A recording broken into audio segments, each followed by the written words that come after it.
Bismillah,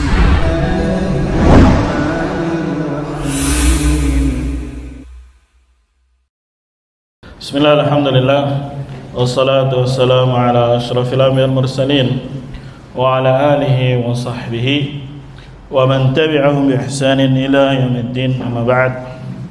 Khani fillah rahimani rahimakumullah. Kita lanjutkan pembacaan kitab Masailul Jahiliyah. Masail bisa diartikan perkara atau problem yang ada di masa jahiliyah. Qala al-mu'allif rahimahullah at-tasi'atu, yang ke-9 dari perkara-perkara jahiliyah adalah al-iqtida'u bi fasaqatil ulama'i wal ubbadi. Al-iqtida artinya mengambil suri tauladan atau mengikuti, ya, atau mentaati boleh, atau menjadikan dia panutan. Siapa yang dijadikan panutan? Fasaqatil ulama'i, ulama yang fasik, wal ubbad, begitu juga ahli ibadah yang fasik. Fasaqah itu jamak taksir dari fasik. Seperti hafidh bisa jamaknya hafazah. Selain huffaz bisa juga jamaknya apa? Hafazah. Ya, bisa juga jamaknya fusaq. Ya, jadi fasaqah itu jamak taksir dari fasik. Nah, fasik ini secara definisi dia adalah al-kharij, orang yang keluar an ta'atillah, dari bentuk ketaatan kepada Allah, fi ilmihi, baik pada ilmunya, wa amalihi, dan juga perbuatannya. Jadi keluar dari koridor baik secara ilmu maupun amal, maka ini termasuk kategori apa? Fasik. Disebutkan oleh Syekh Fauzan hafizahullah ta'ala, ya, fasaqatul ulama, ulama yang fasik adalah humul ladzina la ya'maluna bi ilmihim, mereka adalah orang-orang yang tidak mengerjakan atau mengamalkan ilmu mereka. Ya, maka nanti ayatnya ada ahbar dan ruhban. Kalau ahbar itu orang alim dari Yahud, sedangkan ruhban ahli ibadah dari siapa? Nasara. Yang kita dilarang untuk mengikuti mereka, menjadikan mereka panutan atau menjadikan mereka suri tauladan. Jadi fasaqatul ulama adalah alladzina la ya'maluna bi ilmihim, orang yang tidak mengamalkan ilmu mereka. Au yaquluna 'ala Allahil kadhiba, atau berkata atas Allah kedustaan. Wa hum ya'lamun, padahal mereka ngerti, padahal mereka tahu. Ya, berdusta atas nama Allah Subhanahu wa ta'ala. Seperti dia mengatakan hadza halal, ini halal. Wa hadza haram, ini adalah haram. Padahal dia tahu ya yang sebenarnya bukan itu. Tujuan mereka mengatakan ini ingin mencapai, berharap apa yang ada pada manusia dari harta, dari ya jabatan, dari kekuasaan dan terusnya, sehingga dia rela ya menabrak apa yang telah Allah Subhanahu wa ta'ala tetapkan dengan alasan kami di bawah payung agama, kami berada di apa namanya, ya, naungan ad-din gitu. Dan manusia secara fitrah ketika melihat seorang alim maka itu percaya. Nah, ini dimanfaatkan kepercayaan umat ya oleh mereka untuk meraih dari dunia yang ada pada manusia. Ini termasuk fasaqatul ulama. Ya, fasaqatul ulama. Nasallallahu alaihi wasallam. Yang kedua ubad, itu fasaqatul ubad, ahli ibadah tapi fasik. Maka mereka adalah orang-orang yang beramal tanpa ilmu. Ya, kalau ulama tadi memiliki ilmu tapi tidak mengamalkannya, sedangkan ubad dia semangat untuk apa? Ibadah, beramal, tapi tanpa didasari apa? Ilmu. Maka ini disebut juga dengan fasaqatul ubad. Dan orang-orang jahiliyah inilah panutan mereka, yang dijadikan suri tauladan oleh mereka, karakternya seperti ini. Dan pahami dari sisi akidah, kenapa ada fasaqatul ulama, kemudian ada fasaqatul ubad. Ya, ini masuk kategori dalam sisi akidah, masuk dalam iradah kauniyah. Ya, iradah kauniyah itu segala sesuatu yang terjadi di muka bumi. Itu kebaikankah, kejelekan, intinya kejadian yang ada di muka bumi itu Allah kehendaki, Allah inginkan. Tapi yang mana? Allah punya dua kehendak. Allah punya dua, ya, ada iradah kauniyah dan iradah apa? Syariah. Mafhum? Dan adanya ulama-ulama yang begitu juga ahli ibadah yang bodoh, maka ini termasuk iradah apa? Kauniyah. Karena ada. Nah, ini tujuannya supaya kita berhati-hati. Sebagaimana tadi disebutkan di dalam surat Al-Baqarah di awal, Allah sebutkan 3 kelompok. Yang pertama orang-orang beriman. Kemudian ayat setelahnya, innal ladzina kafaru sawa'un 'alaihim, dan seterusnya, orang-orang apa? Kufar. Dan yang ketiga orang-orang apa? Munafik. Ada dia di alam nyatanya di dunia ini, maka itu iradah apa namanya? Kauniyah. Iradah apa namanya? Kauniyah. Yang penting patokannya dia terjadi. Mau disukai atau tidak, patokannya dia terjadi, maka namanya iradah apa? Kauniyah. Dan Allah yang inginkan. Walaupun itu maksiat, walaupun itu kesyirikan. Kalau ada yang bertanya kenapa Allah Subhanahu wa taala inginkan satu yang jelek, maka apa? Di balik itu ada hikmah. Ya, salah satunya hikmah ini adanya fasaqatul ulama, adanya fasaqatul ubad, supaya kita apa? Hati-hati. Jangan sampai kita tertipu, terpedaya, sehingga jadikan mereka sebagai apa? Suri tauladan. Yang kedua namanya iradah apa? Syariah. Itu segala sesuatu yang Allah cintai, yaitu berupa syariat. Adanya salat, syariat salat, syariat puasa, syariat haji, syariat ini dan seterusnya. Yang Allah cintai. Walaupun belum pasti atau belum tentu terjadi apa yang Allah inginkan secara syariah. Misalkan Allah inginkan, Allah cintai adanya tauhid pada manusia, ya, untuk beribadah kepada Allah. Wa ma khalaqtul jinna wal insa illa liya'budun. Ya, khalaqtul jinna wal insa itu namanya iradah kauniyah. Kemudian supaya apa dia? Liya'budun, iradah apa? Syariah. Nyatanya kita ada, jin juga ada, berarti iradah kauniyah. Apakah sekarang manusia dan jin semuanya beribadah kepada Allah? Tidak. Ya, misalkan kejadian baru-baru ini pondok pesantren apa? Hancur. Ya, paginya ngecor, sorenya apa? Hancur. Iradah apa itu namanya? Kauniyah. Itu Allah kehendaki, Allah inginkan. Ya, bukan Allah zalim, tidak. Allah berbuat, bertindak karena ilmu dan hikmah. Ya, apa itu hikmah? Hikmah itu gampang yang ini ya. Kalau orang jatuh dari lantai 10, pala duluan, insya Allah pecah palanya. Itu namanya hikmah. Ya, kalau bannya bulat, dia gelinding. Ya, tapi kalau banyak kotak, dia gini-gini ya. Mafhum, itu namanya hikmah. Dan Allah Maha tahu ketika mungkin ada bangunannya yang kurang rapi dan seterusnya, maka hikmah Allah menuntut bangunan itu apa? Jatuh. Dan itu namanya iradah apa? Kauniyah. Dan iradah kauniyah ini sebagai jembatan supaya manusia menuju iradah apa? Syariah. Apa iradah syariahnya? Minimal sabar. Ini musibah. Ya, minimalnya apa? Bersabar. Ya, walaupun sedih pasti sedih. Anaknya mungkin belum ketemu, ya, atau anaknya ada yang diamputasi, ya pasti sedih. Maka minimalnya ada ibadah pada itu, sabar. Bahkan ada yang meninggal.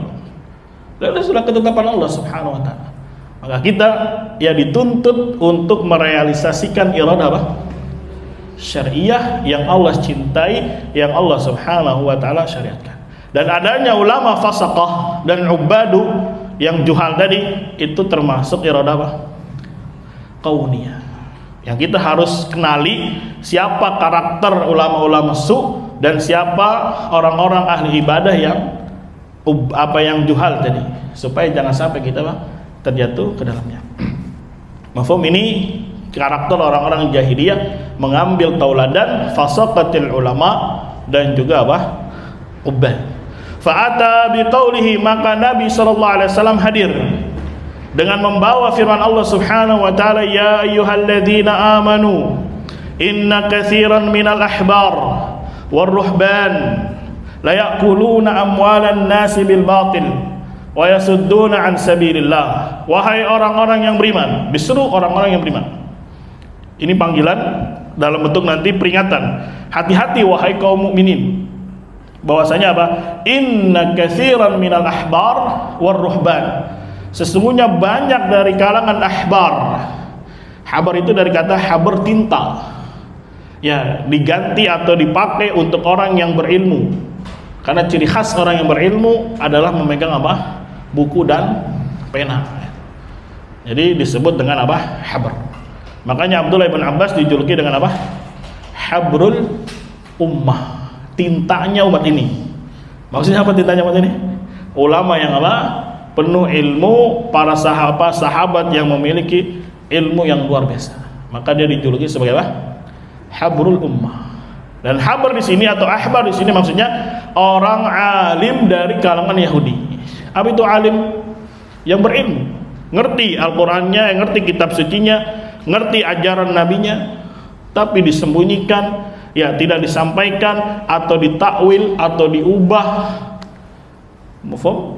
Ya, ruhban adalah siapa? Abid, ahli ibadah dari kalangan siapa? Nasara. Jadi karakternya Nasara itu kalau ibadah semangat luar biasa, tapi gak mau belajar. Ya, sedangkan orang Yahudi berilmu sekali, tapi ternyata tidak mengamalkan atau sama dia diakal-akali.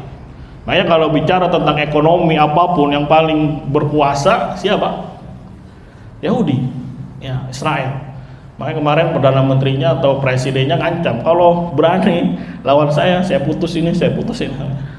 Ya karena mereka yang menguasai ekonomi dengan sistemnya, ya dia paling ngerti, cuma diakal-akali sama dia dan seterusnya.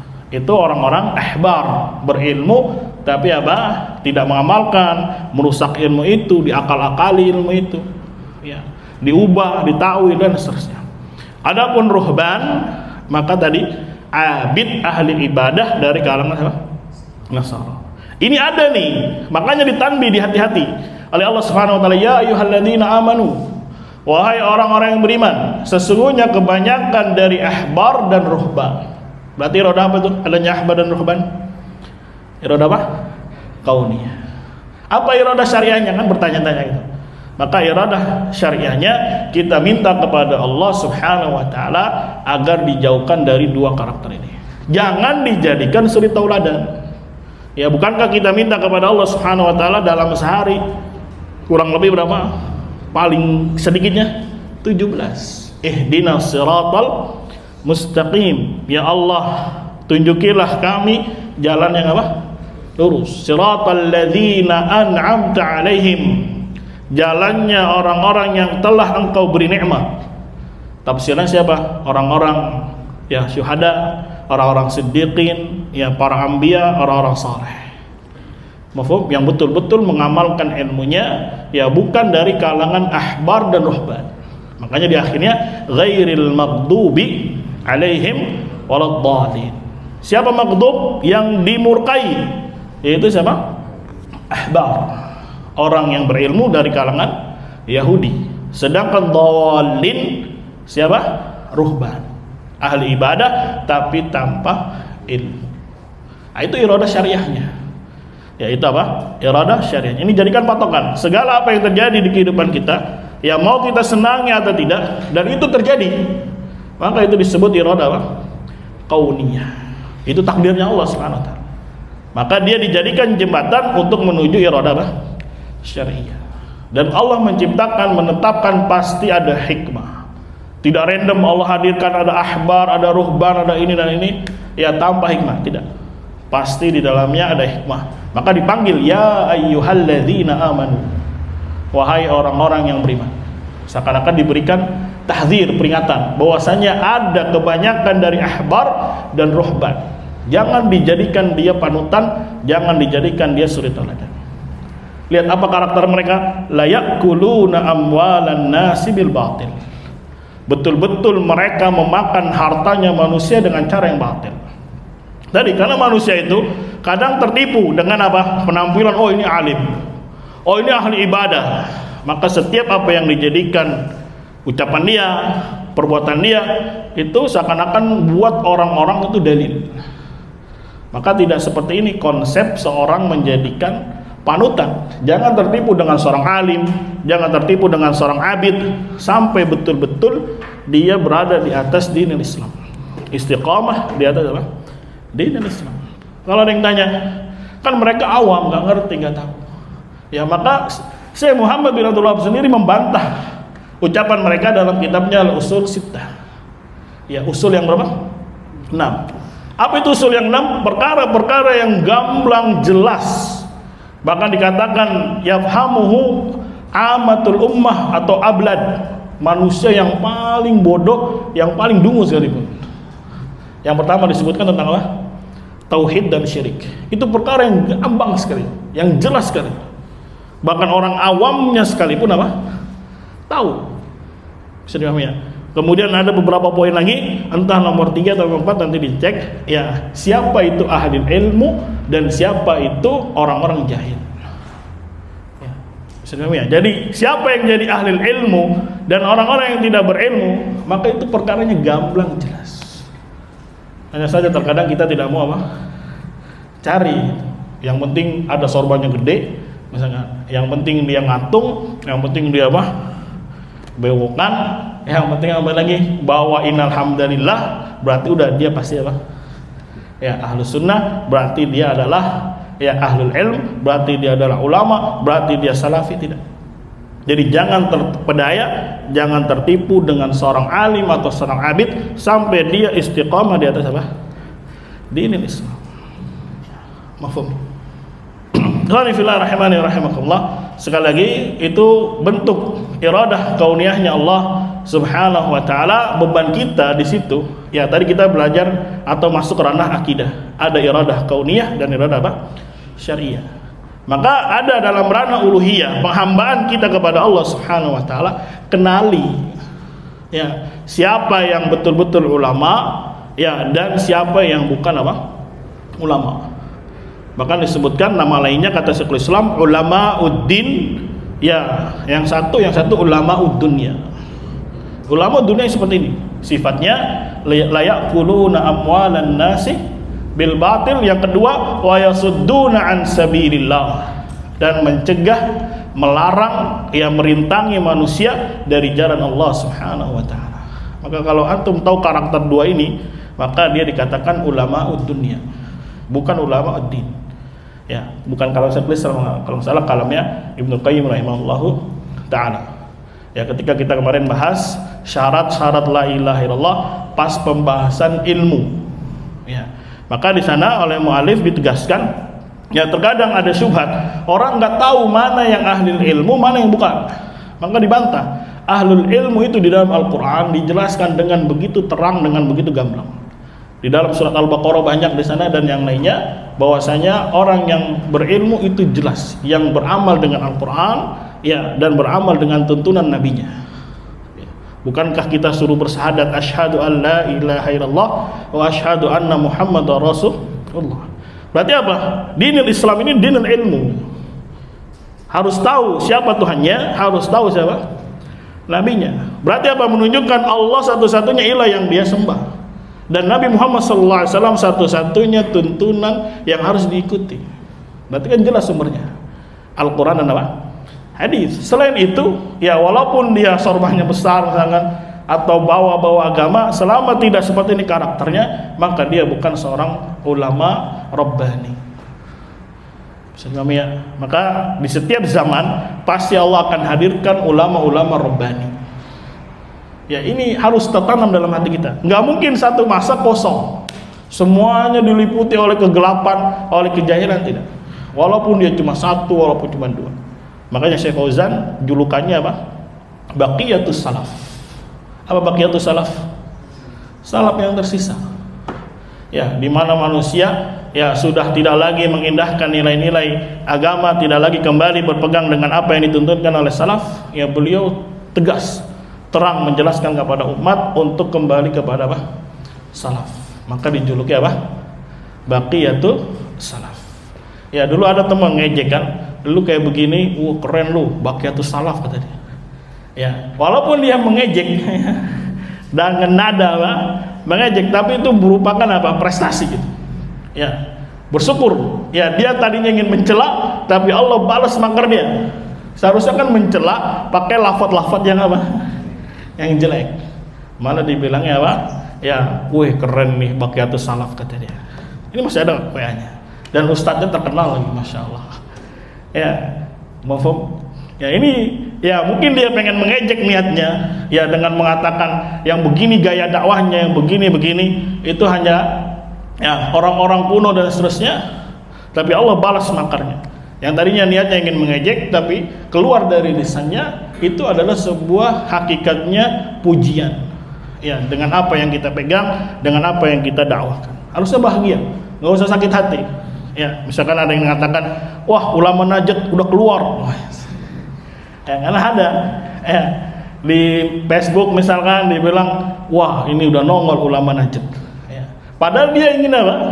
Mengolok-olok, mengejek. Tapi Allah balas makar dia dengan melontarkan kata-kata yang pada hakikatnya itu adalah apa? Pujian. Ya. Dan ini juga ditegaskan oleh Syekh Fauzan. Ada orang-orang yang mengolok ya Ahlus Sunnah dengan mengatakan ini mah ulama Najd dan seterusnya. Maka kita katakan di setiap masa, di setiap zaman pasti ada ulama-ulama Rabbani.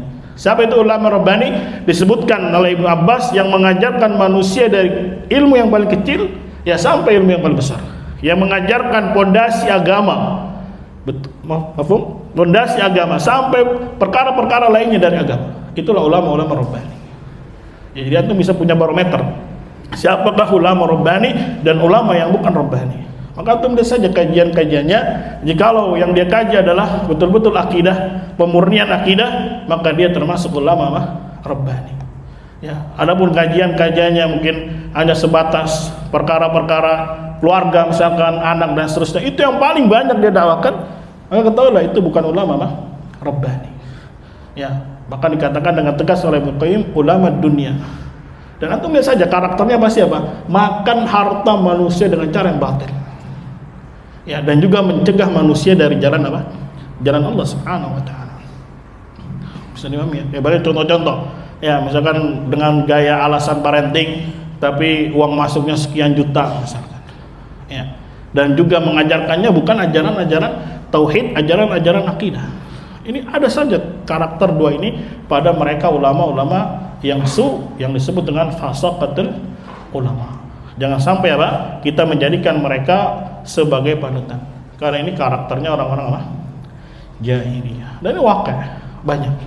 Ya, ketika manusia terpedaya yang melihat dengan bangunannya, dengan titelnya dan seterusnya, ya akhirnya ingin menyekolahkan apa anaknya dan seterusnya, ya berapa uang masuknya?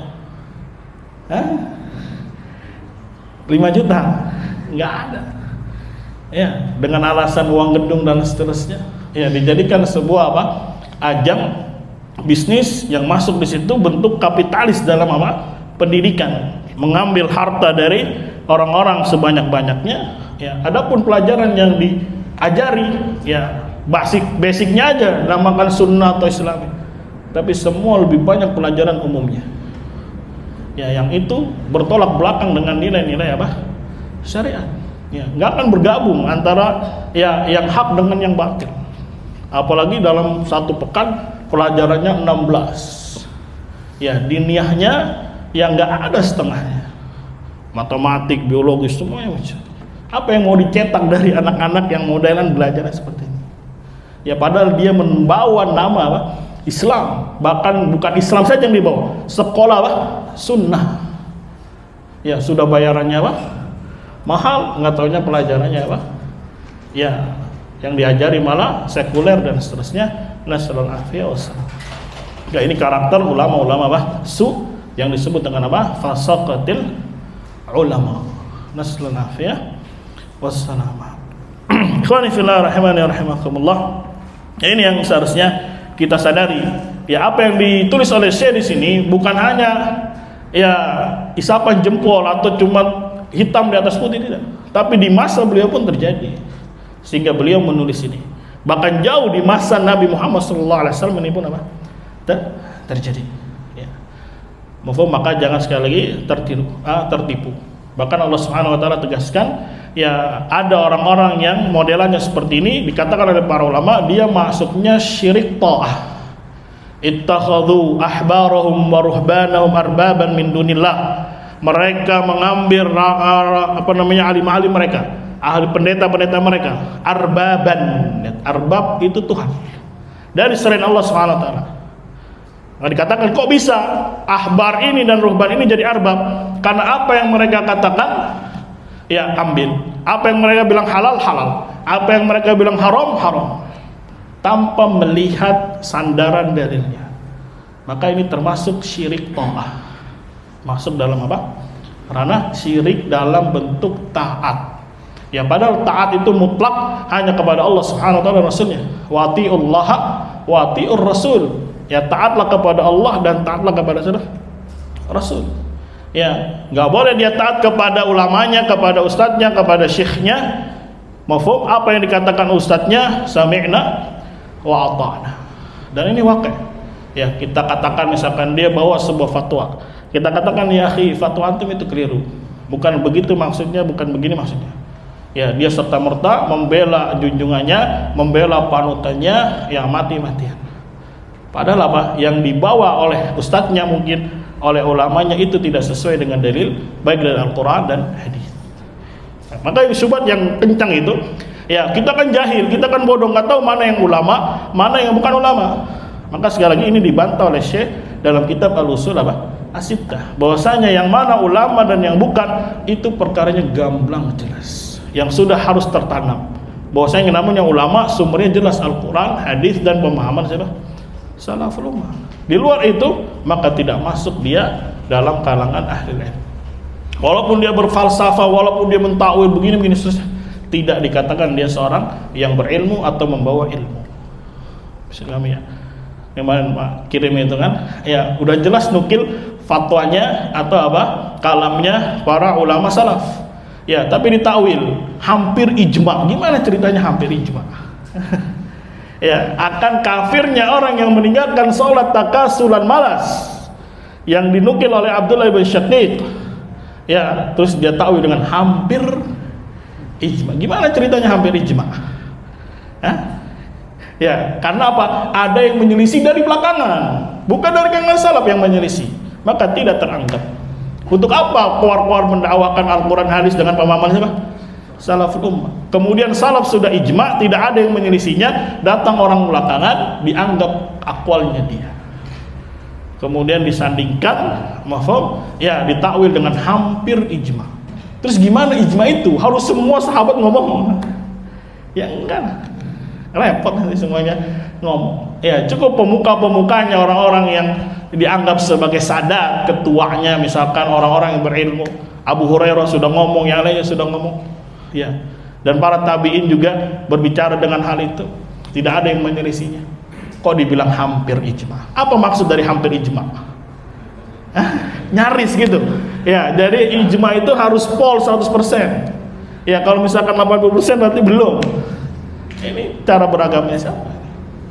Bisa dipahami ya? Jadi akhirnya dia menjadikan panutan ulama-ulama orang-orang belakangan yang tidak mengambil rujukan dari ucapannya siapa?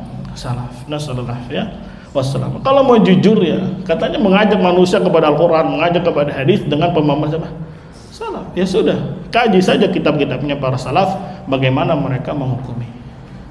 Ya akhirnya apa? Ya berdusta atas nama Allah Subhanahu wa taala, sadar atau tidak? Ya besar ini dosanya. Ya berkata atas agama, berkata atas Allah, berkata atas Rasul, ternyata itu kedustaan.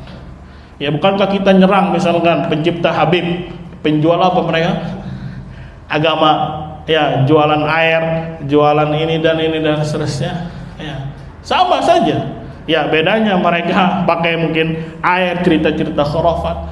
Ya apa bedanya dengan kita yang mengatakan mengajak manusia kepada Al-Quran dan hadis, ya kepada salaf, tapi hakikatnya tidak mengajak manusia kepada siapa? Salaf. Cuma mereka lebih halus kan mainnya. Ya dengan berpenampilan sunnah, dengan mengajak manusia kepada sunnah atas nama sunnah dan seterusnya. Akhirnya manusia apa? Tertipu. Maka salahnya juga siapa tadi? Manusia tadi tidak mau mencari. Padahal sekali lagi, ya tidaklah di suatu masa pasti akan ada ulama-ulama rabbani. Dan yang namanya ahlul ilmu itu jelas terang. Ketika dia tidak ngerti, tidak tahu, salah siapa, salah dia. Kenapa dia tidak mau mencari? Padahal setiap peristiwa pasti akan ada pelajaran masuk di setiap orang-orang. Misalkan ustadznya dia dikritik, ya itu kan sudah dengar dia, dapat berita. Kenapa dia tidak mau cari tahu? Ya kenapa dia tidak mau cross check? Dengan alasan ini bukan ranah saya, bukan ini. Ya ini perkara besar, ya perkara iman, perkara akidah yang hidup cuma satu sekali. Beda kalau mungkin dia dalam perkara-perkara dunia, ya kita nggak urusin. Tapi ini dalam perkara apa? Fundamental, perkara tauhid, perkara akidah yang dia dikritik. Seharusnya apa? Dia juga harus mencari tahu dengan kadar keilmuan yang dia punya. Insya Allah Allah Subhanahu Wa Taala akan bimbing dia. Bukankah kita setiap hari doa, ihdinas siratal mustaqim, siratal ladzina an'amta 'alaihim ghairil maghdubi 'alaihim waladdallin. Bisa jadi karena dia tidak menghayati apa yang dia baca, apa yang dia doakan, akhirnya Allah Subhanahu wa taala tidak kabulkan. Walaupun dia bilang amin, tapi ketika dia tidak mengerti, tidak menjalankan kandungan dari doanya, maka Allah Subhanahu wa taala yang Maha Hikmah tidak mengabulkan doa dia. Nasallallahu ya. Wassalam. Ya, maka pahami, di depan kita, di hadapan kita ada fasaqatil ulama, ada fasaqatil apa? Ubad yang mereka menipu manusia demi meraih harta-harta mereka dan mencegah mereka dari jalan Allah Subhanahu wa taala. Wa biqauli ta'ala, dan Nabi juga membawa ucapan Allah, la taghlu fi dinikum ghairal haqq. Janganlah kalian melampaui batas pada agama-agama kalian ghairal haqq, tanpa hak. Ya, ghairul haq ini sebagai kalimat penegas. Yang namanya sikap hulu itu pasti di luar hak. Ya, bukan berarti kalau hulu dengan hak ya dibolehkan, tidak. Yang namanya hulu melampaui batas dalam agama pasti tidak hak. Itu. Wala tattabi'u ahwa'a qaumin qad dallu min qablu. Dan jangan ikuti hawa nafsu satu kaum yang telah sesat sebelummu, wahai Muhammad. Jadi sebelum Nabi Muhammad SAW ada kalangan Yahudi, ada kalangan Nasara, ada di sana satu kaum yang mereka tersesat. Siapa mereka? Tadi ruhban. Ya, mereka apa? Dikatakan dhal, sesat. Wa adallu katsiran, dan menyesatkan kebanyakan manusia. Berarti siapa dia? Ahbar. Ya, jadi ada dua nih. Ya, yang qadallu min qabl, telah sesat sebelum wahai Muhammad, berarti apa? Ahli ibadah. Wa adallu, menyesatkan. Bedakan antara dhalla dengan adalla. Kalau dhalla artinya sesat, kalau adalla apa? Menyesatkan. Sebagaimana wazan ayat mujarrad dengan wazan thulathi mazid. Adalla ikut wazan af'ala. Kalau dhalla sesat, kalau adalla apa? Menyesatkan. Ya, karena yang menyesatkan itu siapa? Orang yang berilmu.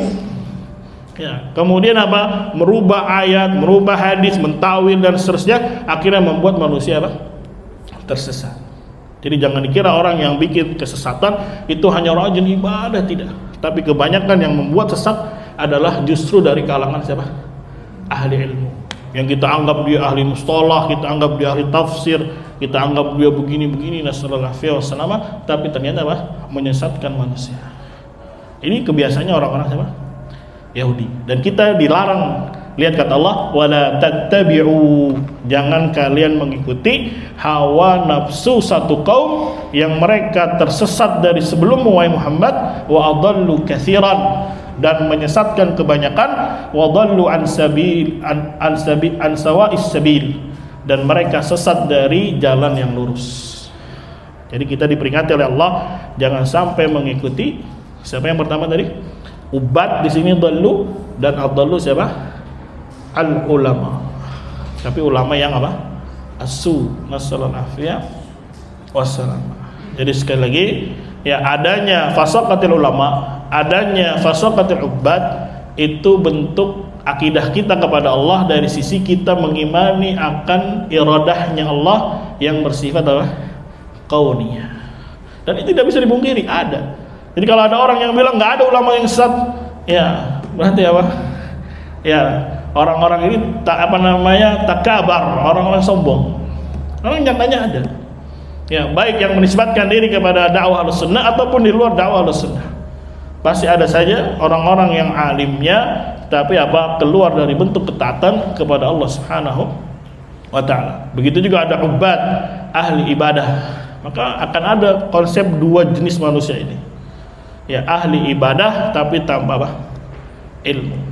Kan ada orang jenisnya gini, nggak apa-apa, yang penting saya taklim, yang penting saya dengar, ya baiknya bisa saya ambil, jeleknya bisa saya buang. Emang jahil betul, tapi kalau taklim semangat. Ya ini masuk kategori ubad, ahli ibadah tapi jahil. Ya, taklim bagus, ya dengerin kajian bagus, ya baca artikel bagus, baca ini bagus. Tapi ya semangat saja modalnya. Tidak diiringi dengan ilmu. Tapi model pertama ilmunya masalah, ya tapi malah menyesatkan manusia. Ya padahal dia bisa baca, padahal bisa dia mengkaji, tapi sekali lagi karena dorongan hawa nafsu, akhirnya dia pakai fatwa yang ini, dibuang fatwa yang ini. Tujuannya tidak lain untuk untuk makan harta manusia dan mencegah manusia dari jalan Allah Subhanahu wa taala. Nah, ini yang harus diperingati, dan setiap kejadian ya itu memberikan kita pelajaran.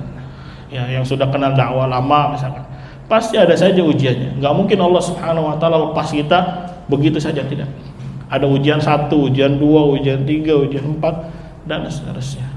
Ya, semakin ada ujian, semakin dia lulus, maka semakin kuat imannya, semakin kuat ilmunya, bertambah ilmunya. Kan seharusnya begitu. Ya, seharusnya fitrahnya begitu. Kalau yang namanya ujian, level 1 lulus, naik level berapa? 2. Level 2 lulus, 3. Terus diuji sampai mati. Ya, sehingga dia bertemu dengan Allah, memiliki derajat yang yang besar, yang tinggi. Kayak orang main game aja kan, dulu pernah main game kan? Kecilnya, ya, kira main apa gamenya? Main kan? Iya. Ya, dulu ada namanya game Mario. Ada ya. Ya, lulus stack berapa? 1, naik lagi 2, nggak taunya lawan raja. Waduh, berat nih, diulang-ulang lagi sama dia. Giliran ujian sebenarnya. Loh, ya dia. Ya, ujian keluarga alhamdulillah mungkin lolos. Ya, ujian masyarakat lolos. Kemudian diuji sama ikhwah-ikhwahnya, diuji oleh mad'unya, lolos enggak? Ya, kalau lolos terus dinaikin terus levelnya oleh Allah Subhanahu wa taala. Enggak mungkin dia imannya baru level 1 langsung diuji ke level berapa? 100, enggak mungkin. Itu bukan hikmahnya Allah Subhanahu wa taala. Nah, sekarang ini ujian buat kita. Adanya fasaqatil ulama, adanya fasaqatil ubbad, itu ujian buat kita. Dan kita sudah dikasih jawabannya. Ya, hati-hati, jangan ikuti mereka, jangan turuti mereka, jangan ambil mereka jadi panutan. Mau enggak ngerjain soal itu sesuai dengan apa yang Allah kasih? Karena Allah baik, ya. Dikasih ujian tapi dikasih juga jawabannya. Beda guru. Ya, kita memang dikasih pelajaran gampang pas ujian. Astagfirullah, nggak pernah keluar ini Pak Guru ini, soalnya kok susah banget. Kata gurunya, itu gampang, itu kaidahnya sama aja, cuma dikombinasi dikit saja. Tapi Allah kasih kita iradah kauniyah, Allah juga kasih iradah syariahnya. Mana iradah syariah yang kalau ditanya nih, wala tattabi'u, itu larangan. Ya, karena iradah syariah itu bisa berupa perintah, bisa berupa larangan. Perintah untuk mengerjakan dan larangan untuk meninggalkan. Ya, karena iradah syariah itu landasannya perintah atau larangan. Ya, sedangkan iradah kauniyah bentuknya pengkabaran. Bahwasanya kita dikasih kabar, ada ahbar, ada juga ruhban. Mafhum? Kalau nggak tahu mana yang ahbar, mana yang ruhban, jangan salahkan diri kita sendiri. Padahal ya karakter orang berilmu itu jelas. Ya, sebagaimana dokter itu jelas, sebagaimana insinyur itu jelas, pilot itu jelas. Ya. Mafhum? Ya, nggak cuma sekedar pakai topi, pakai jas, ya, tapi kita lihat bisa nggak dia mengendarai atau menunggangi atau apa? Jadi juru apanya namanya gini kalau pesawat? Ya pilot lah ya. Bisa nerbangin dan seterusnya. Sesuai dengan wakilnya bisa. Begitu juga kalau ada orang misalkan berpeci, berjubah, ngatung dan seterusnya. Ya, jangan dulu tertipu. Sampai kita dengar kajiannya, apakah betul akidahnya, apakah betul tauhidnya. Dan ini perlu belajar. Ya, justru dia kalau nggak belajar, nggak tahu, akhirnya salah dia. Dia terbawa arus oleh ulama-ulama fasaqah. Nasallallahu alaihi wasallam. Yang kelak dia juga pun akan berlepas diri. Ya, semuanya nafsi, semuanya apa? Nafsi. Jadi iradah syariah itu bentuknya bisa perintah atau bisa apa? Larangan. Sedangkan iradah kauniyah itu pengkabaran. Allah kasih kabar nih ada yang orang beriman. Allah kasih kabar nih ada orang kufar. Allah kasih kabar nih ada orang-orang munafik karakternya begini. Ya, dan pasti di dalamnya akan ada jawabannya untuk kita beribadah kepada Allah Subhanahu wa taala, baik nanti berupa perintah dari Allah ya atau larangan. Paham ya? Ini kunci-kunci atau ibadah kita kepada Allah Subhanahu wa taala atau kaidah yang sering terjadi di sekitar kita. Mafhum? Ya, jadi menilai orang itu jangan dari sosok. Bisa jadi ustadz yang kita nggak kenal, tapi ternyata bawa al-haq, kita terima. Selama dia bawa apa? Al-haq. Misalkan kayak kemarin kasusnya yang meninggal Yahya Waloni misalkan. Ya, dia diajak untuk apa? Nyembah, minta kuburan. Dia tegaskan, nggak mau saya kafir 2 kali. Terus kita tolak gara-gara dia bukan golongan kita. Enggak. Ya, dan dia yang katakan ketika itu ya, ucapan dia itu adalah hak. Bisa dipahami ya? Ya, walaupun untuk menyebarkannya dan seterusnya mungkin lihat pertimbangan, tapi jangan kita katakan itu batil, enggak, itu hak. Tapi ada orang yang masya Allah yang kita kenal S3 dan seterusnya, tapi dalam masalah akidah rusak. Enggak masalah nyembah kuburan selama dia punya tauhid rububiyah. Jahmi ini. Ya, sekedar pengetahuan Allah Rabbnya, kemudian dia masuk Islam, walaupun nyembah untuk Nyi Roro Kidul, nyembelih untuk Nyi Roro Kidul, enggak masalah. Rusak malah. Ya, maka dikatakan apa? Jahmi. Ya, Jahmi itu cukup pengetahuan saja, ma'rifah saja, Allah Rabbnya selesai urusan. Enak kan? Ya, makanya ya penting seorang mendalami ya akidahnya, dan ini bukan pelajaran yang sifatnya mendalam, tidak. Ini perkara dasar.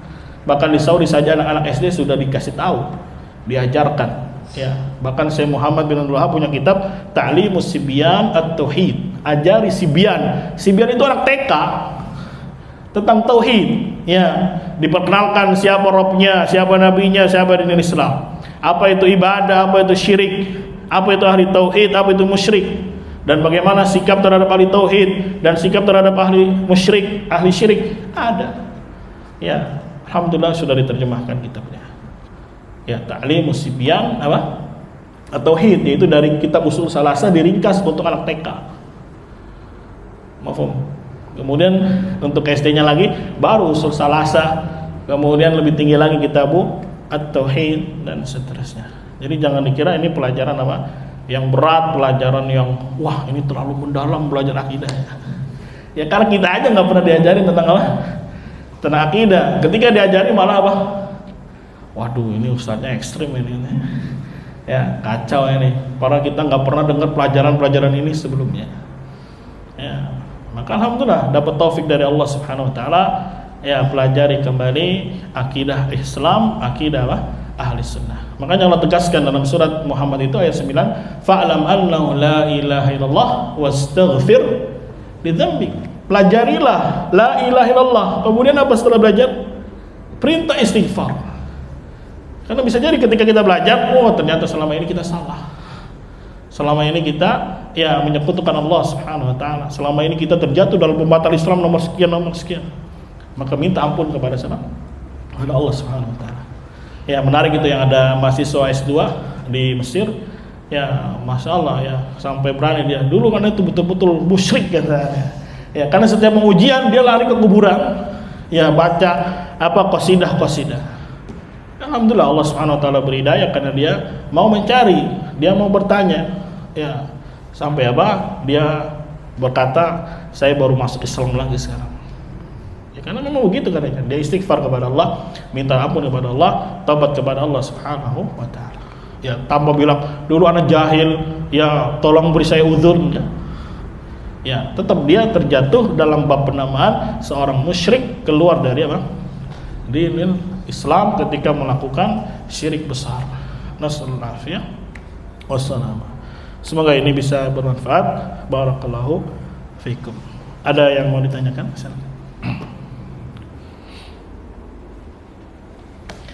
Fadhal. Ya. Apakah orang yang dalam bab penamaan dia dinamakan kafir, lalu dia ingin bertaubat, itu harus bersyahadat dulu atau tidak? Kalau asalnya dia sudah muslim, mafhum cukup dia bertobat kepada Allah Subhanahu wa taala. Ya, dengan taubatan nasuha, di dalam salatnya juga dia ada kalimat-kalimat apa? Syahadat di dalamnya. Cukup dia apa? Bertobat kepada Allah, tinggalkan perbuatan syiriknya, ya, dan juga bisa boleh dia umumkan ya di khalayak ramai, mafhum di medianya dan seterusnya, dia mengajak manusia untuk mentauhidkan Allah. Makanya di kitab tauhid kemarin, setelah dia tahu nilai-nilai tauhid, maka ada nilai apa? Dakwah, mengajak manusia untuk mentauhidkan Allah Subhanahu wa taala. Ya. Cukup dengan taubatan nasuha tersebut, semoga Allah apa? Kembali terima dia sebagai seorang apa? Muslim. Ya, makanya perkaranya bukan perkara kecil, perkara besar. Ya, jangan dikira tauhid gini-gini aja kok. Ya karena dari dulunya dijejerin gitu-gitu aja. Ya, padahal dakwah tauhid adalah dakwah tafsiliyah. Dakwah yang bersifat apa? Rinci di sana. Nah, kalau antum cuma bilang, "Ayo beribadah kepada Allah, jauh dari syirik," enggak akan ada yang ganggu. Enggak akan ada yang ganggu. Tapi kalau antum bilang pelaku syirik adalah musyrik kafir, keluar dari din Islam, konsekuensinya begini. Kira-kira antum ditemenin atau dijauhin? Hah? Ya. Bahkan saya kemarin kita di Kasfus Syubhat atau di kitab apa? Pas kita tauhid kemarin, saya itu dimusuhi karena dua, saya Muhammad itu. Ya, karena mentakfir dan memerangi. Ya. Padahal di masa itu banyak ulama besar, banyak. Tapi ulamanya apa? Hanya dakwanya sifatnya umum. Ayo beribadah kepada Allah, tapi kuburan masih tinggi-tinggi. Ya, karena memang waktu itu masih dikuasai oleh Turki, Utsmani dan seterusnya. Dan saya tidak menganggap ya khilafah Turki itu khilafah Islamiyah, tidak. Karena memang yang digaungkan, yang didakwakan adalah kebanyakan bentuk kesyirikan. Ya, bahkan kuburan Nabi SAW dulu pengen dihancurkan oleh Syekh Muhammad. Tapi karena pertimbangan maslahat, masih banyak orang yang baru kenal dakwah, akhirnya ditinggalkan. Beliau berdalil dengan kisah Nabi Muhammad SAW yang tidak jadi menghancurkan Ka'bah. Karena ketika Fatuh Makkah, Nabi berniat menghancurkan Ka'bah, kemudian dibangun sesuai dengan bangunannya Ibrahim. Jadi Ka'bah kotak, nanti ada lingkarannya. Tapi ketika Nabi memperhatikan masih banyak orang yang baru kenal Islam, akhirnya diurungkan, niatnya tidak jadi. Tapi nanti di masanya Abdullah ibn Zubair dibangun seperti itu. Nah, jadi beliau mempertimbangkan. Lihat di Saudi mana ada kuburan yang tinggi? Hah? Nggak ada. Ya, ada masjid namanya Masjid Abdullah bin Abbas di Taif. Ya, ditanya kuburannya nggak ada yang tahu kuburannya di mana. Padahal beliau dikuburkan di Taif. Ada masjidnya, Masjid Abdullah bin Abbas, tapi nggak ada yang tahu di mana kuburannya. Itu betul-betul penjagaan dari pihak kerajaan yang akan nilai-nilai apa? At-tauhid. Coba kalau di Indonesia, wah sudah cuan itu. Ya, bahkan kalau perlu dibikin aja bohong-bohongan apa? Makam. Nanti juga banyak yang datang ziarah. Ya, mafhum. Padahal ini jelas orangnya soleh. Sedangkan yang di kita nggak tahu ini orang soleh atau enggak. Simpang siur beritanya. Cuman yang penting dia wali aja. Ya sudah, insya Allah kalau wali kata dia begini dan begini, bisa mengabulkan hajat, bisa menyampaikan hajat dia di hadapan Allah Subhanahu wa taala. Bentuk apa? Kesyirikan. Ya pelan-pelan, Anda juga berharap ya dakwah pelan-pelan saja, karena memang kita tidak punya kekuatan lebih gitu. Apa yang kita mampu sekarang selain ngomong ya melalui media-media yang ada. Ya, kalau Allah takdirkan punya kekuatan ya bismillah. Mafhum, karena ya semua manusia itu dibebani untuk masuk Islam.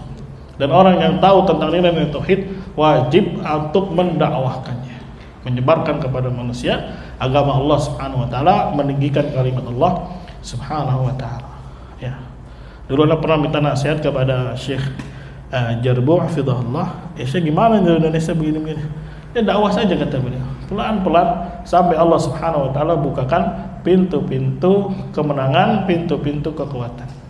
Ya, dakwah saja. Bismillah, tawakal 'ala Allah, ikhlaskan Allah Subhanahu wa taala, maka Allah yang akan memberikan buahnya, Allah yang akan memberikan hasilnya. Ya, beda dengan dakwahnya orang-orang Haraki. Terkadang orang-orang Haraki, ya ada sebagian mereka bagus misalkan tauhidnya, tapi ya mereka merasa harus gerak sana gerak sini sehingga tidak dibimbing oleh para ulama. Ya, gerakannya urakan, ya sehingga menjelekkan citra Islam. Ya. Ini harus punya target gitu, punya wacana besar ya untuk menegakkan di Islam. Bukan mengajak berontak, tidak. Ya kita mampu semampunya dengan dakwah, dengan lisan. Kita mampu dengan tangan, ya kalau dia punya kekuatan dengan tangan. Kalau dia punya kekuatan untuk menulis, kekuatan untuk menyebarkan artikel-artikel, dia lakukan.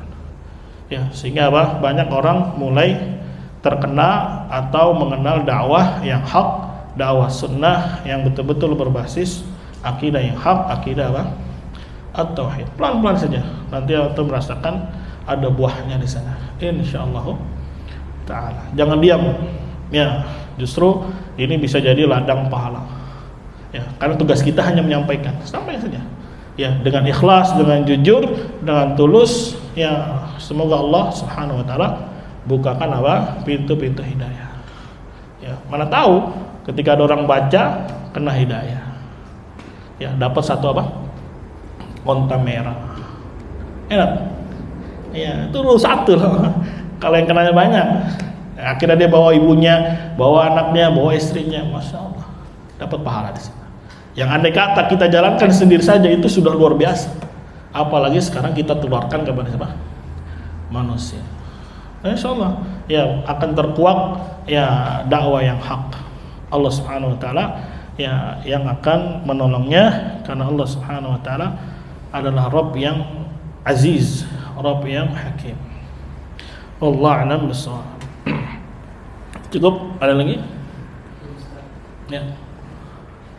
Jadi disampaikan oleh Ustaz, semua manusia dibebani untuk masuk Islam. Iya, memang. Muslim. Iya, semuanya. Dan bagaimana caranya yang beragama Muslim ini, karena sejak kecil itu dia didoktrin oleh agama non-Muslim. Iya, makanya tadi semampu kita dakwah. Makanya jangan cuma kita belajar, tapi yang punya kewenangan, yang punya jabatan, yang punya harta, punya materi, punya itu semua dakwah. Ya, adapun dia menerima atau tidak itu karena kembali ke iradah atau ke taufik yang hidayah taufik. Kita hanya dibebani hidayah irsyad. Sedangkan hidayah taufik di mana?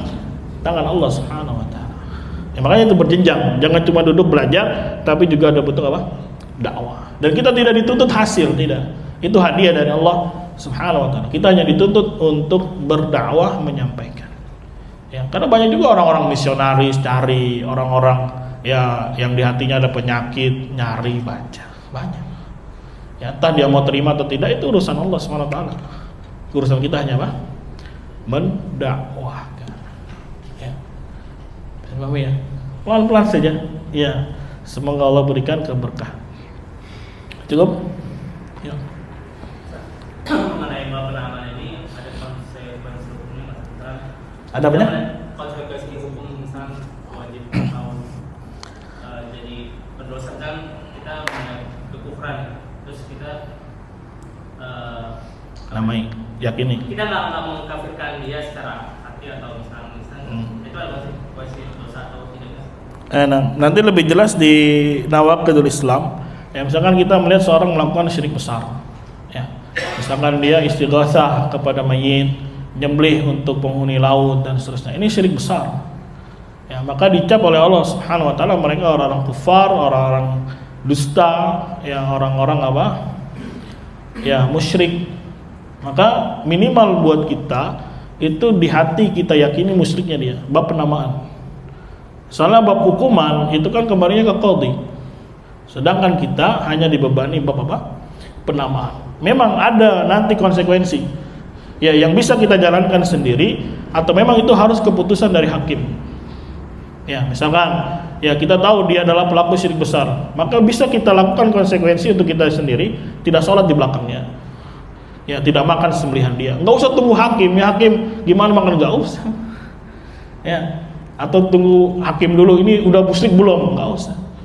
Ya, kalau memang betul-betul syiriknya adalah perkara-perkara yang zahir, yang gamblang. Ya, dan minimal itu di hati. Angkat suara itu tidak wajib karena lihat masalah. Ya, tapi ada konsekuensi yang memang bisa kita lakukan sendiri. Tadi seperti kita tahu dia nggak sholat, begini-begini, nggak boleh kita nikahkan dia dengan anak kita. Nggak usah tanya-tanya ke hakim. Ya, ada konsekuensi yang bisa kita kerjakan sendiri. Ada yang memang harus keputusan hakim, itu harus dipisah suami istri misalnya. Maksud tiba-tiba, ya harus ada hakim yang ini. Ya tidak mewarisi, kemudian harus dipenggal, itu semuanya kembalinya kemana? Ke hakim setelah disidang dan seterusnya. Kan masalahnya nggak ada itu kan, terus mau diapain? Ya sudah dakwah saja. Ya kita nggak punya kekuatan, kita tidak punya power, apa yang kita sanggupi? Apa kita tangkap, kita bunuh? Kan nggak boleh. Ya jadi ada yang konsekuensi kita bisa hadirkan sendiri. Tadi tidak sholat di belakang dia, kalau dia nyembelih kita jangan makan sembelihannya. Mafhum, kalau dia mati kita jangan sholati dia selama kita tahu dia belum bertobat.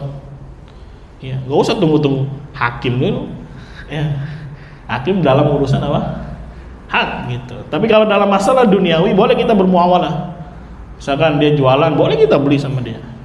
Ya, atau dia tenaga ahli, ya misalkan dia bisa pasang AC, ya kita panggil jasa dia. Dia bisa jadi tukang, kita panggil jasa dia jadi tukang. Ya, jadi ada ranah-ranah yang sifatnya dini agama dan ranah yang sifatnya apa? Dunia. Ya, anggaplah dia orang tua kita, maka wajib kita masih bermuamalah sama dia birrul walidain, wajib. Ya, tetap sambil didakwahkan. Bukan berarti harus putus hubungan, tidak. Ya, ini yang maksudnya harus didudukan itu. Lebih detailnya belajarnya nanti di Nawaqidul Islam. Ya, punya saya Fauzan itu lebih jelas, lebih gamblang. Pas di pembatal nomor apa? 3. Ya. Bahkan bisa bahaya buat kita ketika kita tidak mengkafirkan dalam hati. Kita bisa terjatuh ke dalam pembatal nomor apa? Nomor 3. Kita memang tidak beribadah kepada selain Allah. Kita tidak tawasul dengan para nabi dan seterusnya untuk menyampaikan hajat. Tapi bisa jadi kita jatuh nomor berapa? 3. Ya, tidak mengkafirkan apa? Orang-orang yang Allah kafirkan. Ya, di dalam surat Al-Bara'ah apa bunyinya? Allah berlepas diri dan Rasulullah kepada orang-orang musyrik. Itu bentuk pengajaran dari Allah bahwasanya kita harus berlepas diri kepada mereka. Minimal kasih apa? Nama. Ya kalau nama aja nggak dikasih gimana? Nggak ada nama kekufuran itu. Burung hut-hut aja lebih cerdas ya, dia lagi terbang ngelihat ada satu kaum menyembah apa? Matahari. Dia bilang ini penyembahan kepada selain Allah dan syaitan telah memperdaya mereka. Itu berlepas dirinya hut-hut loh, burung ya. Asa kita lebih berakal dari burung. Santai-santai aja. Dan kita kan tidak tiap hari melihat orang melakukan kesyirikan. Misalkan ada satu atau lagi scroll, wah ada orang yang nyembelih di kuburan, nyembelih di laut. Untuk siapa? Hah? Untuk akikah? Untuk kurban kan enggak, pasti untuk siapa? Nyerah kidul. Ya sudah. Ya orang yang seperti ini telah keluar dari Islam. Ya kan kita bermain teori. Sekarang makanya disebut ghazwatul fikr. Kita bermain perang teori gitu. Perang pemikiran gitu. Ya. Makanya kita benahi konsepnya dari bawah. Lah kalau konsepnya aja udah rusak, nanti ke atasnya rusak pasti. Misalkan dia meyakini enggak kafirnya dia, maka akan apa? Santai-santai aja, slow-slow aja. Tidak ada bentuk berlepas diri, ya tidak ada bentuk dakwah, tidak ada ini dan seterusnya. Akhirnya apa? Ya tidak ada yang namanya kekufuran kecuali di dalam apa? Hati. Jadi ada konsekuensinya. Ya jadi ibadah itu jangan dianggap cuma sholat, puasa. Hati itu bisa ibadah dalam bentuk i'tiqad.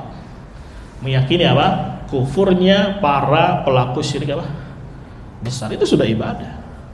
Ya, jika kita tidak melakukan itu malah batal keislaman kita. Ya, kita meyakini Allah Subhanahu wa taala di atas ars, itu ibadah. Hati kita i'tiqad. Ya, kalau dia meyakini Allah di mana-mana, ya banyak kalamnya ulama salaf, ya sebelum masa Syekhul Islam Ibnu Taimiyah itu semuanya mengatakan kafir. Orang yang mengatakan Allah di mana-mana. Allah yang dia mengatakan meyakini Allah di mana-mana. Ya, bahkan sepakat ulama tidak boleh sholat di belakang Jahmi. Ya, karena dia menolak nama, menolak sifat. Ya, ada. Nah, ini yang perlu kita dudukan kembali perkaranya, kita bahas dari kalam-kalam ya para ulama Rabbani. Ya, karena teranggapnya kan kita semua ini baby born gitu kan. Baby apa? Born ya. Bayi yang baru apa? Baru lahir lagi gitu kan. Ya, selama ini ngapain aja ya begitu. Tapi alhamdulillah ala kulli hal. Ya, Allah berikan kita hidayah itu bertahap. Karena Allah latif. Bisa jadi kalau kita terimanya langsung brok, kaget ya. Tapi dikasih pelan-pelan. Nah, itu juga ada ujiannya. Ya, kadang sudah cinta sama ininya, nggak bisa lepas. Ya, pasti ada alasan. Ima dunia, ima jabatan, ya, ima followers dan seterusnya. Ya, sudah nyaman di situ. Rata-rata yang sulit menerima hidayah karena memang sudah nyaman. Apalagi dia termasuk pembesar, dia bagian di dalamnya. Ya, kalau saya pergi, ya nggak dapat apa? Duit nih, nggak dapat cuma. Nah, ini ujian semua kita. Ya, jangan dikira kita beriman tanpa diuji. Pasti akan ada apa namanya? Ujiannya. Ya. Wallahu a'lam bishawab. Subhanakallahumma wa bihamdika asyhadu an la ilaha illa anta astaghfiruka wa atubu ilaik. Assalamualaikum warahmatullahi wabarakatuh.